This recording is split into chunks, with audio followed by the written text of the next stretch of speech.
SIR এর form fill up করবো।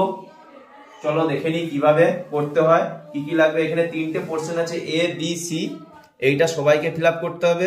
এইটা যাদের 2002 এ নাম আছে তারা, আর এটা যাদের 2002 এর নাম নেই তারা এটা ফিল আপ করবে। প্রথমে এ পোর্শনটা আমরা করবো। এ পোর্শনটা কিভাবে করবে দেখে নেবে। প্রথমে এখানে জন্ম তারিখ দিয়ে দেবো 1995।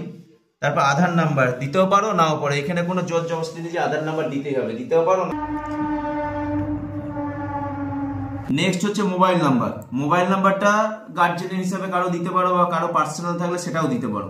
যে আধার কার্ডে আছে বলে সেটাই দিতে হবে তারপর মানে নাই। নেক্সট হচ্ছে মোবাইল নাম্বারের পর হচ্ছে পিতা বা অভিভাবকের নাম। বর্তমানে তোমার পিতা বা অভিভাবকের নাম তুমি দিতে পারো, কিন্তু মেয়ের বিয়ে হয়েছে কালে হয়ে গেছে, এখন এখানে অভিভাবক হচ্ছে স্বামী, সেখানে স্বামীর নামটা দিলেও চলবে। কেউ যদি মনে করে পিতার নাম দিবে পিতার নামও দিলে চলবে।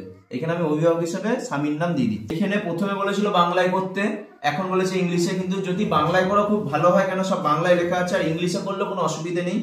এখন নির্বাচন কমিশন বলে দিচ্ছে যে কোনো ভাষায় লিখতে পারো, বাংলা ইংলিশ হিন্দি 3টে ভাষায় লিখতে পারো। এখানে গেলে স্বামীর নামই দিয়েছি অভিভাবক হিসাবে, ভোটার কার্ডে যেটা দেওয়া আছে সেটাই বসানো, তার এপিক নম্বর দেবো। তারপর হচ্ছে মায়ের নাম দেবো, মায়ের এপিক নাম্বার থাকলে দেবো, না থাকলে না দেবো। তারপর সেম স্বামীর এপিক নাম্বারটা আবার দিয়ে দেবো। যাদের 2002 এর নাম নেই, তাদের আত্মীয়রও নাম নেই, তাদের শুধু এই উপরের পার্সেন্টটাই শুধু ফিল আপ করবে, নিচের এটা ফিল আপ করার কোনো দরকার নেই। এইখানের অংশটা ফিল আপ করে এখানে সই করে জমা দিয়ে দেবে বিএলওকে। সবার সেম পজিশন, সবাইকে করতে হবে।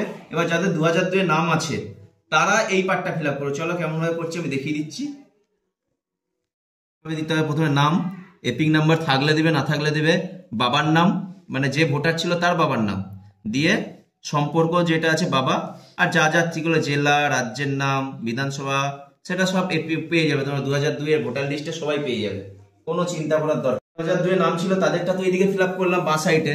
যাদের নাম নেই কিন্তু আত্মীয় বলতে বাবা, মা, দাদু, দিদা বা ঠাকুমা, ঠাকুরদার নাম আছে, তাদেরটা এই দিকটা হবে। চলো এটা দেখিয়ে দিচ্ছি কিভাবে হবে সেটা দেখা। কিন্তু এর বাবার নাম আছে, বাবার নামটা লিখলাম, নিয়ে ভোটার কার্ডের নাম্বারটা দিলাম, এপিক নাম্বারটা থাকলে দেবো, না থাকলে না দেবো। এইখানে দিলাম, বসাতে হবে। এইখানে দাদুটা পারলে প্যাকেটে লিখে রাখবে, নাও লিখে রাখতে পারো, সেটা তোমার ব্যাপার। বাবার নাম বসেছে, এখানে তার বাবা হবে, এখানে বাবা হবে, এটা বাবা হবে।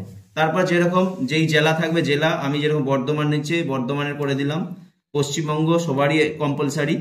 যে বিধানসভা সেটা যে যার বিধানসভার ক্ষেত্র সব আলাদা।